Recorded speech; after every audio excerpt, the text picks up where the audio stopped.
చూస్తున్నాను. ప్రియమైన దేవుని బిడ్డలారా, ఈ అంచె దినాల్లో ప్రతి విశ్వాసకు ఉండవలసిన లక్షణాల కోసం మాట్లాడుకొని వస్తున్నాను. ప్రియమవలరా, అవి కనీసం 12 ఉన్నాయి. లక్షణాలు ఏంటో 12 ఉన్నాయి. ఒక్క మాట ఇన్ని వారాలు పట్టింది కదండి. ఒక్క మాటే మనం చూసుకున్నాం ఇంతవరకు కూడా. ప్రియమైన దేవుని బిడ్డలారా, 12 మాటలు ఉన్నాయి. ప్రతి విశ్వాసకు ఉండవలసిన ఒక చెప్తారా? ఒకటి విధేయత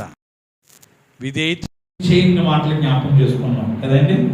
విధేయత కోసమే ఈ వారం అవుతుందో లేదో అనుకుంటున్నాను. అది దేవుడి సిద్ధం అయితే ప్రేమ వల్ల విధేయతలో ఉన్న ఆశీర్వాదాల కోసం మనం జ్ఞాపకం చేసుకుంటున్నాం. ప్రతి విశ్వాసకి ఉండవలసిన లక్ష్యం ఏంటంటే మొట్టమొదటిగా విధేయత. ఇశ్రాయేలు ప్రజల గురించి రాయబడ్డ మాట ఏంటంటే ఇర్మీయా గ్రంథం 4:4 మనం చదువుకుంటున్నాం. ఇశ్రాయేలు ప్రజల గురించి చాలా అద్భుతమైన మాట కనపడుతుంది. ఆ మాట ఏంటంటే అవిధేయతలు ఉండుట మానుకోండి. ఎలా ఉండ మానుకోమంటున్నారు? అవిధేయతలు ఉండుట మానుకోండి అని చెప్తున్నారండి. అంటే మీరు విధేయత చూపించండి, ఎప్పుడు చూసినా అవిధేయతలుగానే ఉంటున్నారు. అవిధేయత వలన వాళ్ళకి చాలా నష్టం అయిపోయింది. మానుకోండి అంటే మానుకుంటలేదు. అందుకే దేవుడు వాళ్ళని లెక్కలో తీసేసాడు. హల్లెలూయా. దేవుడు ఏం చేశాడంటే ఆ లెక్కలో తీసేసారు. ఇంకా దేవుని జనంగం అనే లెక్కలో తీశారు. ఆ భాగ్యము దేవుడు మనకి ఇచ్చాడు. ఆ తరుణం దేవుడు మనకి ఇచ్చాడు. మనం అవిధేయతలో ఉన్నాం అనుకోండి, ఇశ్రాయేలు ప్రజలాగా అయిపోతాం, ఇశ్రాయేలు జనాంగంలాగా అయిపోతాం. అవిధేయతలుగా ఉండడం మానుకోవాలి. ఎప్పుడు కూడా అవిధేయత ఎప్పుడు కూడా ఎంత నష్టం తీసుకొస్తుందంటే ప్రేమ వల్ల చాలా నష్టపోతాం. ప్రతి విషయంలో కూడా దేవుని వాక్యానికి మనం ఏమేమి ఉండాలంటే విధేయత కలిగి ఉండాలి.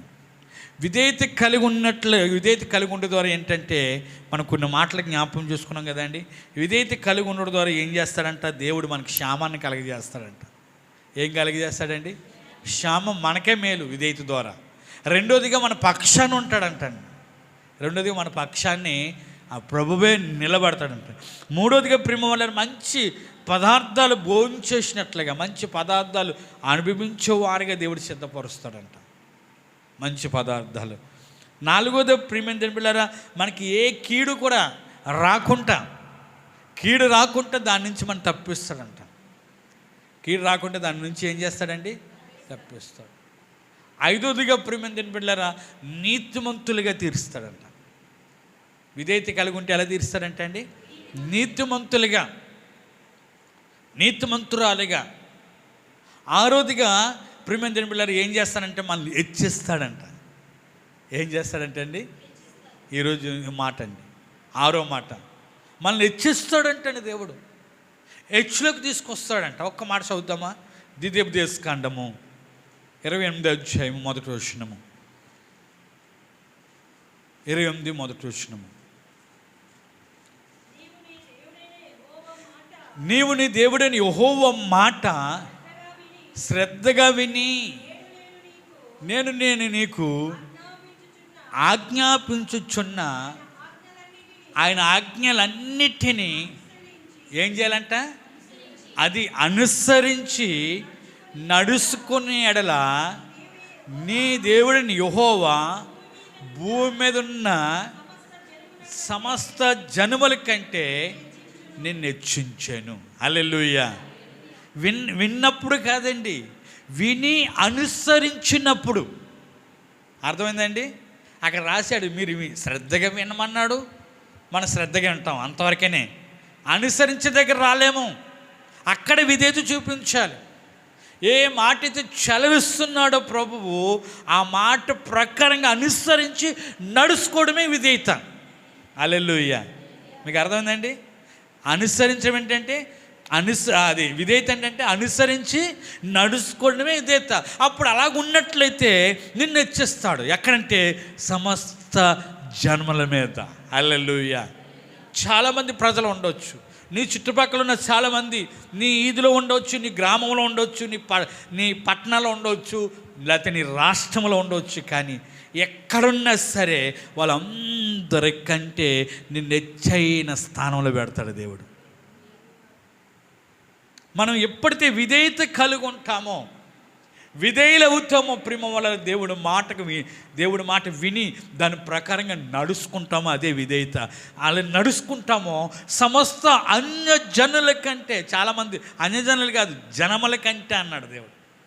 అక్కడ ఎవరైనా కావచ్చు, ముస్లిమ్స్ అయినా కావచ్చు, క్రైస్తవులైనా కావచ్చు, హిందువులైనా కావచ్చు, బుద్ధులైనా కావచ్చు, ఎవరైనా సరే వాళ్ళందరికంటే నిన్ను చైన స్థానంలో పెడతాడు. ప్రియమైన పిల్లలు, ఎందుకు ఈ మాట జ్ఞాపకం చేస్తున్నానంటే, నిజంగా దేవుడు మాట నువ్వు లోబడితే, విధేయత కలిగి ఉంటే దేవుడు నిన్ను వదిలిపెట్టడండి. మనం అనుకుంటాము ఎంత చేస్తున్నాము, ఎంత ప్రార్థన చేస్తున్నాము, లేకపోతే ఎంత దేవుని సన్నిధికి వస్తున్నాము, క్రమంగా దేవుని సన్నిధి వదిలిపెడతలేదు, మేము ఉన్న స్థితిలోనే ఉంటున్నామంటే ఎక్కడో నువ్వు లోబడిన స్వభావం ఉండిపోయింది, ఎక్కడో దేవుడి మాట వినలేని గుణం ఉండిపోయింది. అది మనం ఏం చేసుకోవాలంటే, ఈరోజు ప్రభు నేను పలానా దగ్గర నీ మాట లోబల్లో పోయానయ్యా, నీ మాటకు విధేయత చూపించలేకపోయాను, ఈ విషయంలో నీ విధేయత చూపించలేకపోయాను, దేవా నన్ను క్షమించంటే ఆయన క్షమించడానికి ఎప్పుడు కూడా సిద్ధ మనసు కలిగి ఉన్నాడు. హల్లెలూయా. ఎప్పుడు కూడా ఆయన సిద్ధ మనసే కలిగి ఉన్నాడు, ఎప్పుడు క్షమించడానికి కూడా సిద్ధంగా ఉన్నాడు నువ్వు అడిగితే. హల్లెలూయా. ప్రేమ మన మానవులు అనుకోకుండా ఒక్కసారి వింటాము, ఒక్కసారి విన్నాము, ఒక్కసారి లోబడతాం, ఒక్కసారి లోబడము.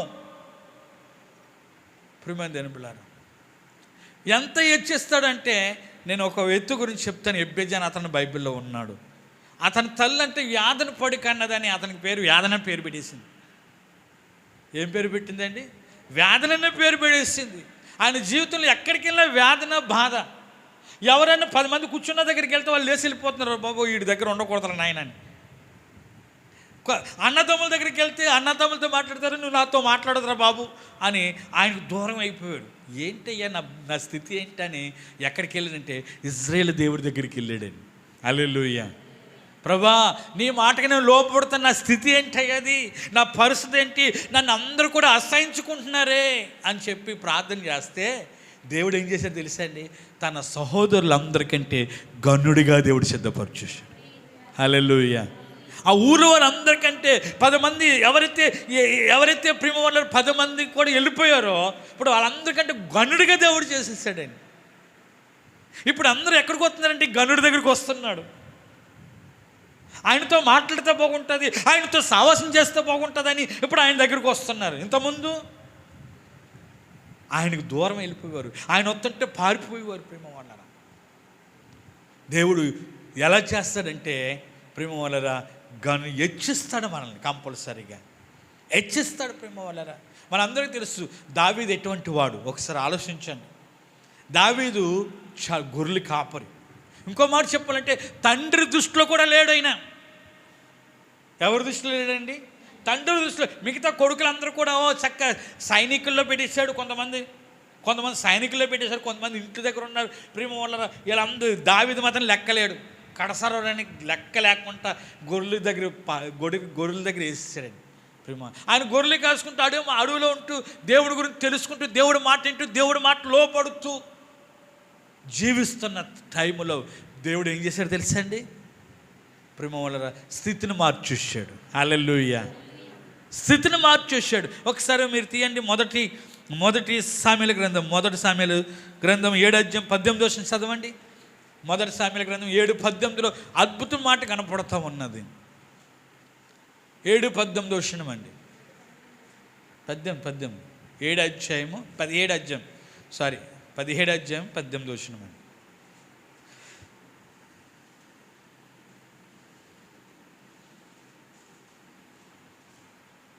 లేదమ్మా, దావీదు రాజు లోపల ప్రవేశించి అన్న మాటలేదా? అది కదమ్మా. 7:18 చదవండి. 18 2 సామెలు. అది మనం మొదటి సామెల దగ్గర నేను మొదటి సామెలు అన్నానా? దేవుడి స్తోత్రం. 2 సామెలు 7:18.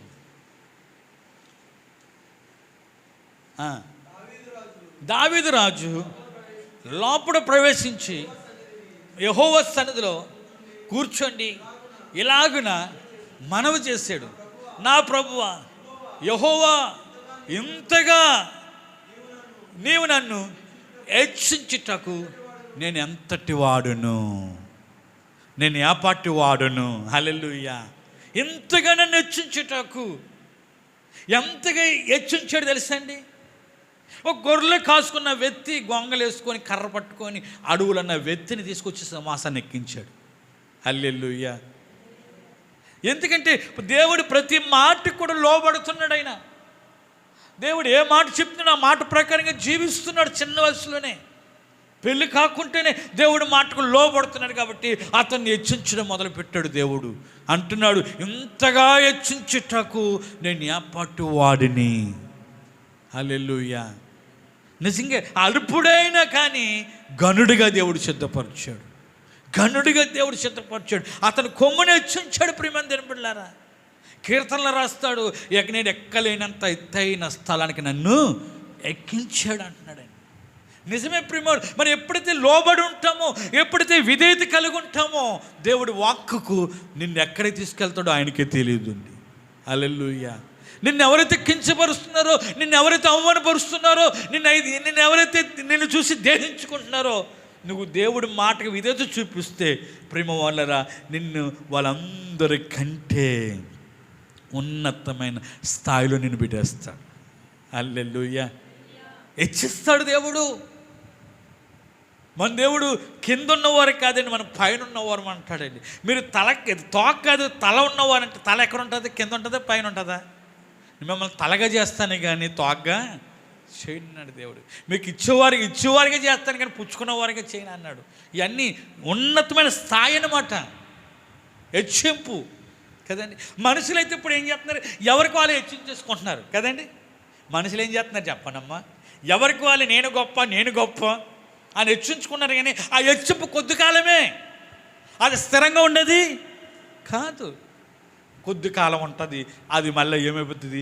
మనుషులు హెచ్చించుకున్నది కొద్ది కాలం ఉంటుంది. ప్రేమ వాళ్ళారా, దేవుడు హెచ్చించింది స్థిరంగా ఉంటుంది. దేవుడు హెచ్చించింది కదలకుంటూ ఉంటుంది. దావీదు సింహాసనం ఎవరు కూడా కదపలేకపోయారండి. ఎందుకంటే దేవుడు హెచ్చించాడు అది. హల్లెలూయా. ఎంతోమంది వచ్చి సింహాసనం కూర్చుందాం అనుకున్నారు కానీ ఎవరు కూర్చోకుండా దేవుడు చేశాడు.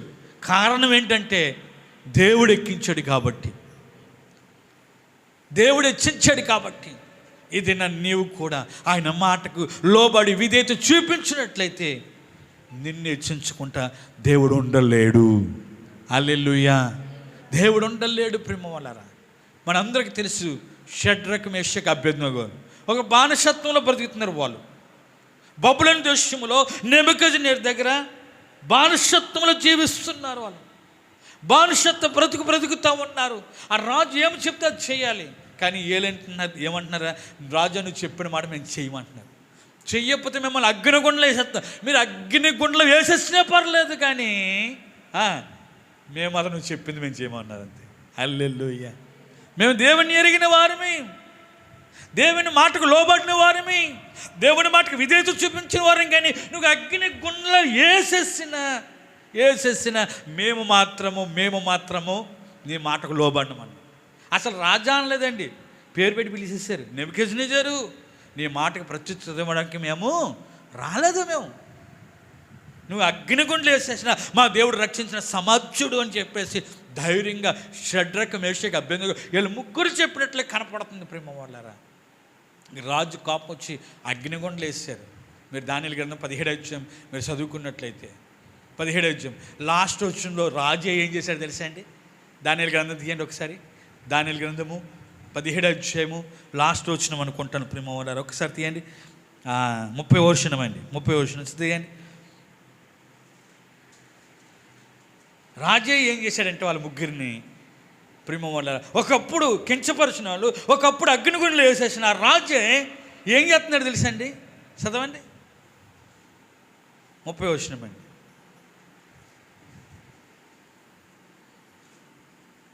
మూడు ముప్పై దానియేలు గ్రంథం 3వ అధ్యాయం 30వ వచనం.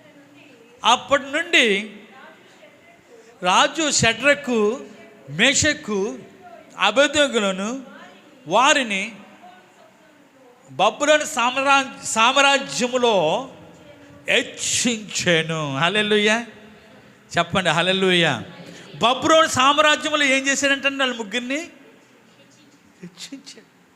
ఒకప్పుడు వాళ్ళ ముగ్గురిని ఆయన మాట వినలేదని, ఆయన మాటకు లోబడలేదని ఎక్కడ వేసారు? అగ్నిగుండలో వేసాడు. అగ్నిగుండలో ఎత్తే వీళ్ళు నా మాట లోబడుతున్నారు, నా మాటకు విధేయత చూపిస్తున్నాడని దేవుడే అగ్నిగుండలో దిగి వచ్చేసాడు. హల్లెలూయా. నా మాటకి విధేయత చూపిస్తున్నాడని దేవుడే దిగి వచ్చేస్తే ఆ నెబుకద్నెజర్ కళ్ళు తెరవబడ్డాయి. కళ్ళు తెరవబడిన తర్వాత వాళ్ళని బయటకు రప్పించి ఏం చేస్తాడు? ఆ బబులోను సామ్రాజ్యంలో వాళ్ళ ముగ్గురిని హెచ్చించడం మొదలు పెడుతున్నాడు దేవుడు. హల్లెలూయా. వాళ్ళకి అవమానం కలిగింది, వాళ్ళు కించపరచబడ్డారు, ప్రజలందరి ముందు నవ్వులు పాలైపోయారు. అయినా దేవుడు ఏం చేశాడు? వాళ్ళందరి ముందు సామ్రాజ్యం అంటే ఆ రాజ్యములో, ఆ సామ్రాజ్యంలో వాళ్ళ ముగ్గురిని హెచ్చించడం మొదలుపెట్టాడు దేవుడు. హల్లెలూయా. ఒక్కోసారి మన ఇంట్లోనే, లేకపోతే మన ప్రాంతంలోనే, లేదంటే మన దగ్గరనే సమస్యలు చుట్టూ ఉండొచ్చు, కానీ ఒకరోజు రాబోతుంది. హల్లెలూయా చెప్పండి.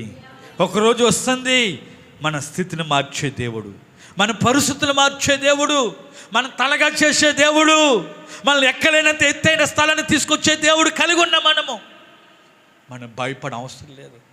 అందుకే దేవుడు అంటాడు, మీరు నిరీక్షణ గలవారే ఉండండి అంటున్నాడు. ఏం కలిగి ఉండాలంట? నిరీక్షణ ఉండాలి. మనకి క్రైస్తవులు అంటేనే నిరీక్షణ. హల్లెలూయా. క్రైస్తవులు అంటేనే నిరీక్షణ. భయపడ అవసరం లేదు మనకి. కొన్ని వస్తూ ఉంటాయి, కొన్ని పరిస్థితులు వస్తూ ఉంటాయి.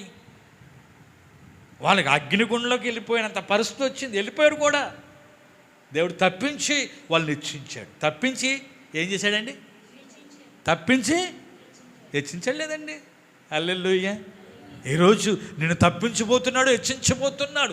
హెచ్చించే సమయం రాబోతుంది. అప్పుడు నీ దగ్గరికి రాబోతున్నారు అందరూ కూడా. నువ్వు హెచ్చులో ఉన్నావంటే నీ దగ్గరికి వస్తారండి. హల్లెలూయా. నువ్వు చెప్పిన మాటకి లోపడతారు, నువ్వు చెప్పిన మాటకి విధేయత చూపిస్తారు. రాజు ఇంకా మీరు ఏం చెప్తారు? మీరు దేవుళ్ళు అండి బాబు, మీతో దేవుడు ఉన్నాడని చెప్పేసి ఇంకా వాళ్ళు ఎలా మెచ్చుకుంటున్నారంటే మా వాళ్ళు హెచ్చించలేదండి. హల్లెలూయా. ఈరోజు ప్రేమ వాళ్ళరా, హెచ్చించడానికి ఆయన సిద్ధంగా ఉన్నాడు. ఎప్పుడైతే మనం దేవుని వాక్కుకు లోబడతామో, దేవుని చిత్తానికి లోబడతామో, విధేయత కలిగి ఉంటామో, ఆయన హెచ్చించడం మొదలు పెడతాడు దేవుడు. హల్లెలూయా. ఏమి మొదలు పెడతాడండి? హెచ్చించడం మొదలు పెడతారు. కీర్తనలో 75 కీర్తన భాగం 7వ వచనం చదవండి. 75 కీర్తన భాగం 7వ వచనం అండి. 75 కీర్తన భాగం 7వ వచనం చదవండి. 75:7. దేవుడే తీర్పు తీర్చువాడు, ఆయన ఒకరిని తగ్గించును, ఒకరిని హెచ్చించును. హల్లెలూయా. దేవుడే ఏం చేస్తాడండి? మనుషులు తీర్పు తీరుస్తే ఎలా తీర్పు తీరుస్తారు తెలుసా? అన్యాయంగా తీరుస్తారు. అవునా కదండి? మనుషుల తీర్పు ఎప్పుడైనా మీరు గమనించారా? డబ్బు ఎవరి దగ్గర నుంచి వస్తుందో వాళ్ళకి న్యాయం చేయడం చూస్తారు వాళ్ళు. అది అన్యాయమైన, ఘోరమైన. అవునా కదండి? దేవుడి తీర్పు అలాగ ఉండదు. తీర్పు తీర్చేవాడు దేవుడే. ఒకరిని హెచ్చించును, ఒకరిని తగ్గించును. అందరినీ హెచ్చించాడంటే దేవుడిని అంటాము, నువ్వు ఎవడవే అంటాం. అంతగా హెచ్చించాడనుకో మనం ఏమంటామండి? చెప్పండమ్మా. సొలొమోను అంటాడు, ఎక్కువ ఇచ్చేసి అంటే నువ్వు ఎవరవే అంటాను, తక్కువ ఎత్తే ఏంటయ్యా దేవుడికి పని చేశాడు అంటాను. ఎక్కువ వద్దు, తక్కువ వద్దు, తగిన మాత్రము నాకు అనుగ్రహించి అంటాడు సొలొమోను. హల్లెలూయా. ఎక్కువ ఇచ్చాడు అనుకో దేవుడిని లెక్క ఉండదు. ఇలా చర్చకొచ్చి మనం ఆరాధన చేయలేము. తక్కువ ఇచ్చాడు అనుకో దేవుడిని అవమానపరుస్తాం. ఎప్పుడు కూడా దేవుడు తీర్పు తీర్చేవాడు కాబట్టి మనకి ఎంత ఇవ్వాలనుకుంటే అంత ఇవ్వగలుగుతాడు. హల్లెలూయా. ఆయన హెచ్చించేవాడు ఆయనే, ఒకరిని హెచ్చించేవాడు ఆయనే, ఒకరిని తగ్గించేవాడు. మనం హెచ్చించేసుకున్నాం అనుకోండి కంపల్సరీగా పడిపోతాం. కొంతమంది ఉంటారు, హెచ్చించేవారు ఉంటారండి, హెచ్చించేవారు ఉంటారు. అబ్బో ఈయనంత గొప్పవారు లేదంటే ఇంకా జోబులు అన్ని డబ్బులు తీసేస్తానంటారు. ఈయనంత మంచివాడు లేడండి, ఈయన టూట్. మా చిన్నాన్నగారు ఒక అతను ఉన్నారండి. ఆ చిన్నాన్నగారికి అది కృష్ణగాడు అంటే చాలా ఇష్టం అంట. కృష్ణగాడు సినిమాలు అంటే చాలా ఇష్టం అంట. కృష్ణగాడు పొగడితేనంట ఆ రోజు సినిమాకి తీసుకెళ్ళిపోయాడు అంట. ఫ్రెండ్స్ని ఏం చేసేవారండి? సినిమాకి తీసుకెళ్ళిపోయాడు. అబ్బో మా కృష్ణ హీరోని పోయి చేశాడని చెప్పేసి వాళ్ళందరికీ టికెట్లు పెట్టేసుకొని సినిమాకి తీసుకెళ్ళిపోయారంట. ప్రియమైన పిల్లలు, ఆ కృష్ణగాడు ఫేవరెట్. కృష్ణగాడు పొగుడితే చాలంటండి ఇంకా ఆయనకి బిర్యానీని పిచ్చేసేవాడంట. అంత పిచ్చి. అంటే మామూలు చెప్తూ ఉన్నాను ప్రేమ వాళ్ళరా, మనుషులకి ఈ పొగిడింపు అంటే చాలా ఇష్టం కదండి. మనుషులు పొగిడింపు అంటే బాగా ఇష్టం. కూరకి ఒకరు అంటారు చారుకి తాలింపు ఉండాలంట, మనిషికి పొగిడింపు ఉండాలంట. ఇంకోటి అంటారండి, ఇంకో మాట, బట్టకి జాడింపు ఉండాలంట. బట్టకి ఏమి ఉండాలా? బట్టకి జాడింపు, చారుకి తాలింపు, మనిషికి పొగిడింపు. అర్థం కాలేదండి. మనిషికి ఏమి ఉండాలి? కొంతమంది పొగిడించుకుంటుంటే ఎంత ఆశపడుతుంటారో. మనం ఎప్పుడు కూడా మనం పొగిడింపు కాదు, కానీ దేవుని ఎప్పుడైతే పొగుడుతూ ఉంటామో దేవుడు మన ఉన్నతమైన స్థాయిలో దేవుడు తీసుకొస్తాం. మనం ఎప్పుడు కూడా దేవుడిని పొగడాలి. ఎప్పుడు కూడా ఆయన్ని పొగుడుతాను. నువ్వు గొప్పవాడయ్యా, నువ్వు శక్తివంతుడయ్యా, సర్వాధికారైన దేవుడు అయ్యా, మమ్మల్ని రక్షించిన దేవుడు అయ్యా, మమ్మల్ని విమోచించిన దేవుడు అయ్యా, మమ్మల్ని లోకం తప్పించిన దేవుడు అయ్యా, నరకానికి వెళ్ళకుండా కాపాడుతున్న దేవుడు అయ్యా. ఇంకా ఆయన్నే పొగుడుతూ ఉండాలి మనం ఎప్పుడు కూడా. అప్పుడు ఈ లోకానికి వస్తున్న శ్రమలు, ఈ బాధలన్నీ కూడా దేవుడు తప్పిస్తూనే ఉంటాడు. హల్లెలూయా. దేవుడు తీర్పు తీర్చేవాడు. ప్రేమ వలరా, దేవుడు ఊరుకుంటే దేవుడికి అది చూసి చూడనట్టుగా ఉంటాడు. ఒక్కోసారి మన పరిస్థితులు అనుభవిపోయి ఏం చేస్తాడండి, చూసి చూడనట్టుగా ఉంటాడు. కానీ ఒక్క దినం రాబోతా ఉన్నది అన్నట్ల నుంచి తారుమారు చేశాడు. అన్నట్ల నుంచి భాషను తారుమారు చేసినట్లుగా దేవుడు ఏం చేశాడు తెలుసా? ఒక దినాన్ని బాబులేగు గోపురం కడుతున్నారండి. ఆది కాండంలో ప్రజలందరూ ఏకమనసుతో ఏకాత్మతో ఒకే భాషతో బాబులేగు గోపురం కడతా ఉన్నారండి. కడుతున్నప్పుడు ఎంత కడేస్తున్నారంటే ఇంకేలా అనుకుంటున్నారు, ఆకాశాన్ని అంత కట్టేసుకుందాం మనము, మన పేరు ఇంక మామూలుగా ఉండదు, మారుమోరుకు పోవాలి ప్రపంచం అంతా అనుకున్నారు. దేవుడు ఏం చేశాడు తెలుసా? వాళ్ళు వాళ్ళ ఘనత కోసం అంతా చేసుకుందాం అనుకున్నారు. కానీ దేవుడు ఏం చేశాడంటే వాళ్ళ భాషను తారుమారు చేశాడు. వాళ్ళ భాషను ఏం చేశాడండి? ఒకరు హిందీ పెట్టించాడు, ఒకరు ఉర్దూ పెట్టించాడు, ఒకరు ఇంగ్లీష్ పెట్టేశాడు, ఒకరు మలయాళం పెట్టేశాడు. ఒకరు మాట్లాడుతుంటే ఒకరు అరే మట్టి తీసారంటే క్యావో అంటున్నాడు. ఒకరి భాష ఒకరికి ఏమవుతలేదు. ఇంక బావిలో ఆగిపోయింది. అర్థమైపోయింది అనుకోండి. ఇంకేం చేస్తారు? ఇంక దేవుడి కంటే వాళ్ళు గొప్పవాళ్ళని చెప్పుకుంటారు. ఇంకా అందుకే దేవుడు మన పరిస్థితులు కూడా భాషను తారుమారు చేసినట్లుగా మన కష్టాలని, మన బాధల్ని కూడా దేవుడు తారుమారు చేయబోతున్నాడు. ఎప్పుడంటే మనం విధేయత కలిగి ఉన్నప్పుడే, ఆయన మాటలు అనుసరించి నడుచుకున్నప్పుడు నీ యొక్క పరిస్థితిని తారుమారు చేసి నిన్ను హెచ్చించబోతున్నాడు. హల్లెలూయా. హెచ్చించబోతున్నాడు. మనందరికీ తెలుసండి, యోసేపు చిన్నవాడే. యోసేపు కదా, చాలా చిన్నవాడు. అన్నతమ్ముడు కించపరిచారు, అవమానపరిచారు. ప్రేమ వాళ్ళరా, అవమానపరిచారు, గొంతులో పాడేశారు. వాళ్ళకి అన్నం తీసుకెళ్తే పాపం ఎన్ని రోజులు అవుతుందో భోజనం తినకాని అన్నం తీసుకెళ్తే ఏం చేశారు? అతను కొట్టి గుంతలో పాడేశారు. గుంతలో పాడేసిన కానీ చంపేద్దాం అనుకుంటే ఎందుకులేరా మన రక్తం పుట్టినాడు కదా అని మళ్ళీ తీసేసి బానిసత్వానికి అమ్మేశారు. అక్కడికి అమ్మేస్తే అక్కడ భయంకరమైన చిత్రం ఇస్తాను, అవమానాలు, నిందలు అన్నీ అనుభవించలేదండి. చెప్పండి అమ్మా. యోసేపు స్టోరీ చదవండి, చాలా అనుభవించేసాడు. దేవుడు చూశాడు.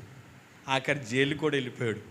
ఏ తప్పు చేయనోడు ఏమైపోయాడండి, జైలు కూడా వెళ్ళిపోతే జైల్లో కూడా నమ్మకం ఉంటే ఆ జైల్లో ఉన్న దొంగలు కూడా కొట్టేశారండి ప్రేమ వాళ్ళని. కానీ దేవుడు చూశాడు, లేపేశాడు. హల్లెలూయా. ఆయన హెచ్చించడం మొదలుపెట్టాడు దేవుడు. ఎంతగా హెచ్చించాడంటే ప్రధానమంత్రిగా. ఇంకో మాట చెప్పాలంటే అన్న తమ్ములు గుర్తుపట్టలేనంతగా హెచ్చించేసాడు. దేవుడు హెచ్చించాలంటే ఏ స్థితి అయినా పర్లేదు. హల్లెలూయా. ఎవరైనా పర్లేదు.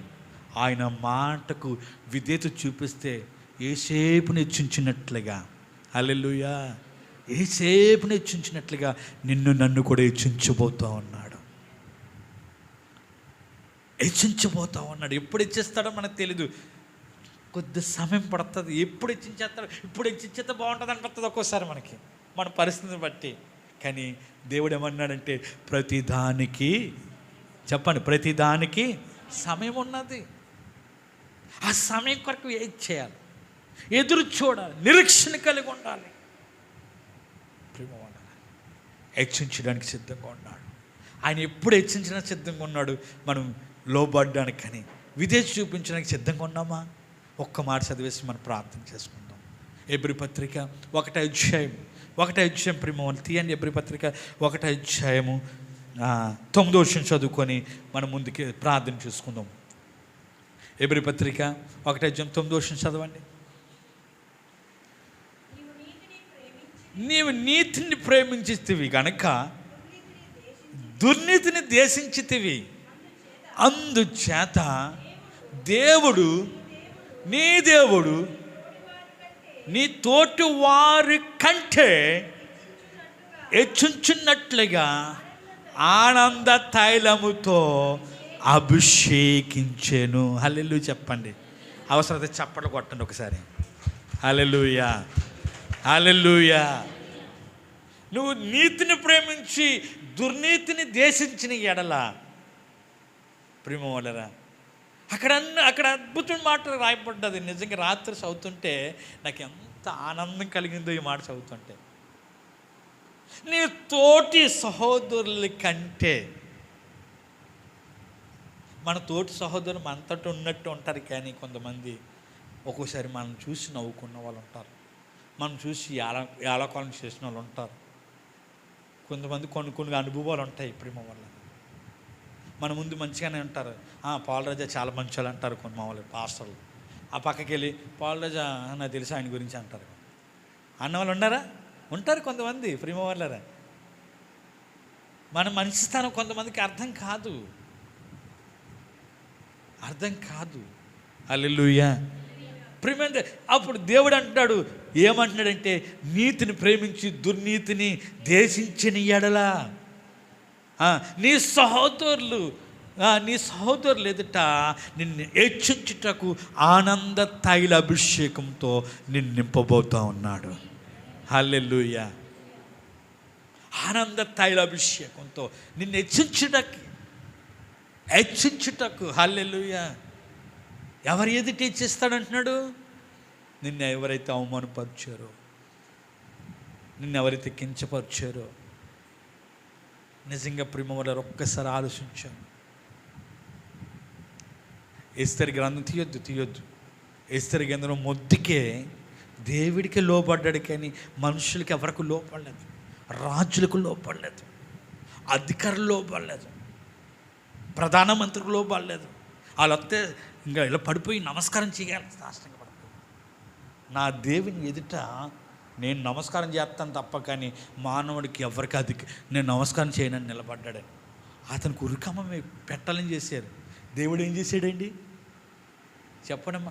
తారుమారు చేసేసాడు దేవుడు ఏం చేశాడంటే తారుమారు చేసేసి ప్రేమ వాళ్ళరా ఎక్కడ పెట్టేశాడంటే వాచ్యమైన ఉన్న గేట్ దగ్గర ఉన్న వ్యక్తిని ప్రధానమంత్రిగా సిద్ధపరచేశాడు. హల్లెలూయా. ఎక్కడున్నాడండి? ఒకప్పుడు ఎక్కడుండేవాడు? దేవుడి మాట వింటూ, దేవుడి మాట లోబడుతూ, దేవుడు చెప్పిన మాట ప్రకారంగా జీవిస్తూ వాచ్మెన్ గేటు దగ్గర ఉన్న వ్యక్తి సింహాసనం మీద కూర్చొని పెట్టాడు దేవుడు. ఎన్ని అవమానాలు. నేను వస్తుంటే తల దంచమంటే నేను నా దేవుని ఎదుటే తల దించుతాను, కానీ నీ ఎదుటిని దించనని వాడు అంతే. దేవునికి లోబడివాడండి. యేసేపు కూడా లోబడివాడు. అలాగే నా దేవునికి తప్పు నేను ఏ దుష్కరమని చేయలేని చెప్పేసి దేవుడికి లోబడితే వాళ్ళని ఎంతగా హెచ్చించాడు. మరి వాళ్ళ దేవుడు మన దేవుడు కాదా? మన దేవుడు మార్పు లేనివాడు అంటారా? చెప్పండి, మార్పు లేనివాడా? చెప్పనండి. అప్పుడున్న దేవుడేనా మనం ఇప్పుడు ఉన్నవాడే? హల్లెలూయా. అందుకే మనం పాడతాం, తరతరాలలో యుగాలలో జగాలలో దేవుడు యేసే దేవుడు, మన దేవుడు యేసే దేవుడు. తరతరాల్లో ఆ తరము నుంచి కూడా ఉన్నవాడు ఆయన మార్పు లేనివాడు. ఆయన మనుషులను మారిపోతారు, కానీ ఆయన మారనివాడండి. ఆయన మార్పు లేని మహాగణుడైన ఆనాడు వాళ్ళు హెచ్చించిన దేవుడు ఈనాడు మనం ఎందుకు హెచ్చించలే? ఉన్న స్థితిలో ఉండిపోతున్నాం. ఒక్కసారి మనం పరీక్షించుకోవాలి. వాళ్ళు హెచ్చించిన దేవుడు మనల్ని ఎందుకు హెచ్చించాడు అని మనం ప్రశ్నించుకోవాలి. ప్రేమ వాళ్ళని నేను కూడా రాత్రి ఈ వాక్యం ధ్యానించుకున్న నేను పరీక్షించుకున్నాను. ఏంటయ్యా వాళ్ళని అంతగా ఆశ్రయించిన దేవుడు, నేను ఎక్కడైనా ఏమైనా లోపంలో ఎక్కడ లోపంలో చెప్పండి ప్రభా, నాకు చూపించండి ప్రభా, నేను ఒప్పుకుంటానని ఏడ్చాను రాత్రి కొంచెంసేపు. ఎందుకు? నేను అభివృద్ధి లేని పరిస్థితిలో ఉన్నానేంటి? నువ్వు నాకు ఇచ్చిన దర్శనం ఏంటి ప్రభువా? దర్శనం చూస్తే అంత గొప్పగా కనపడతా ఉన్నది, స్థితి చూస్తుంటే ఎలా కనపడుతుంది, ఒకరు వస్తుంటే ఒకరు రావట్లేదు, ఏంటి నాయన అని రాత్రి ఏడ్చాను 2 గంటలకి. ప్రేమ వాళ్ళరా, ఈ వాక్యం ధ్యానిస్తూ నువ్వు మార్పు లేని దేవుడు కాదయ్యా, తరతరలో ఉన్న దేవుడు కాదయ్యా. మరి నువ్వు అప్పుడున్న దేవుడు, ఇప్పుడున్నావు, వాళ్ళని ఆశ్రయించిన దేవుడు, వాళ్ళని హెచ్చించిన దేవుడు, మరి ఇప్పుడు ఎందుకు హెచ్చిస్తలేదు?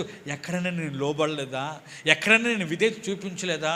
నాకు బయలుపరచు, నేను ఒప్పుకుంటాను ప్రభా అని ప్రభు సన్నిధిలో ఏడ్చాను ప్రభు. నిజమే, ఒక్కోసారి మనకు కూడా అనిపిస్తుంది, అంత బాగున్నాం, అంత బాగా వింటున్నాం అనుకుంటాం, కానీ ఎక్కడైనా విధేయత చూపించలేదేమో. ఒకసారి మనల్ని గమనించుకుని ఎడల ప్రేమ వాళ్ళరా, వాళ్ళని హెచ్చించిన దేవుడు ఈరోజు మనల్ని హెచ్చించడానికి ఆయన సిద్ధంగా ఉన్నాడు. తలలోంచుతామా? ప్రార్థన చేసుకుందాం. అందరూ కూడా తలలోంచి ప్రభు సన్నిధిలో ప్రార్థన చేసుకుందాం. దేవుడి మాటలు దీవించి ఆశీర్వదించిన గాక. ఒక్క నిమిషం కన్ను మూసుకొని దేవుని సన్నిధిలో ప్రార్థన చేద్దాం. ఒక్క నిమిషం ప్రార్థన చేద్దాం. ప్రేమ వాళ్ళరా, వాళ్ళని హెచ్చించిన దేవుడు నిన్ను హెచ్చించాలనుకుంటున్నాడు. నిన్ను హెచ్చించాలంటే ఆయన మాటకు లోబడాలి, ఆయన మాటకు విధేయత చూపించాలి. వాళ్ళందరూ కూడా విధేయులైపోయారు దేవుడి మాటకు. బానిసత్వంలో ఉన్నా సరే విధేయులైపోయారు. ఒకని చేతి కింద ఉన్నా సరే విధేయత కలిగి ఉన్నారు. అందుకే దేవుడు వాళ్ళని హెచ్చించడం మొదలుపెట్టాడు, వాళ్ళ స్థితిని మార్చడం మొదలుపెట్టాడు దేవుడు. వాళ్ళ పరిస్థితిని మార్చడం మొదలుపెట్టారు. దేని స్థితి నుంచి ఉన్నతమైన స్థితికి నడిపించాడు దేవుడు. ఈరోజు మనం ఉన్న స్థితిలో ఉండిపోతున్నాం. ఏంటి? దేవుడు మార్పు లేని వాడమ్మా, మనమే మారిపోతున్నామమ్మో. లోక స్థితిని బట్టి, లోక పరిస్థితిని బట్టి, లోక ఆచరణను బట్టి మనం మారిపోతున్నామమ్మో. ఒక్కసారి మనం గమనించుకుందామా? ఒక్కసారి మనం సరి చేసుకుందామా? ప్రియమైన దేవుని బిడ్డ, ఏంటి మన స్థితి? ఏంటి? ఎప్పుడు చూసినా అదే స్థితిలో ఉండిపోతున్నాం. ఏంటి? నువ్వు ఏ స్థితిలోంచి పిలబడ్డావో ఆ స్థితిలో ఉండడానికి వెళ్ళలేదు. వాళ్ళు పిలబడ్డ వాళ్ళ స్థితి మార్చేశాడు దేవుడు. వాళ్ళు కొమ్ముని హెచ్చించాడు. నీతిమంతులు కొమ్ము హెచ్చించబడి అన్నాడు దేవుడు. నన్ను కూడా నీతిమంతులుగా సిద్ధపరిచాడు.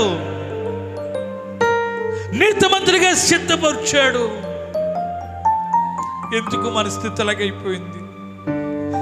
ఎందుకు మన స్థితి దేని స్థితి అయిపోయింది? దేవుడే చేస్తాడమ్మా. దేవుడే తీర్పు తీర్చేవాడు. మనుషుల తీర్పు అన్యాయమైన తీర్పు, దేవుడు తీర్పు న్యాయమైన తీర్పు. దేవుడు ఒక్కసారి నీకు న్యాయం చేయబోతున్నాడు. దేవుడు న్యాయం చేయబోతున్నాడు. నీ పరిస్థితుల నుంచి నిన్ను గట్టెక్కించబోతున్నాడు. నీ కొమ్ము హెచ్చించబోతున్నాడు. నీ స్థితిని హెచ్చించబోతున్నాడు. దావీదులాగా, యోసేపులాగా, మొర్దెకైలాగా నిన్ను హెచ్చించబోతున్నాడు. దేవా, నన్ను హెచ్చించయ్యా. నీ మాటకు లోబడుతున్నాయా? నన్ను హెచ్చించయ్యా. నన్ను తైలాభిషేకం నన్ను అభిషేకించయ్యా. నేను దుర్నీతిని ద్వేషించి నీతిని ప్రేమిస్తాను.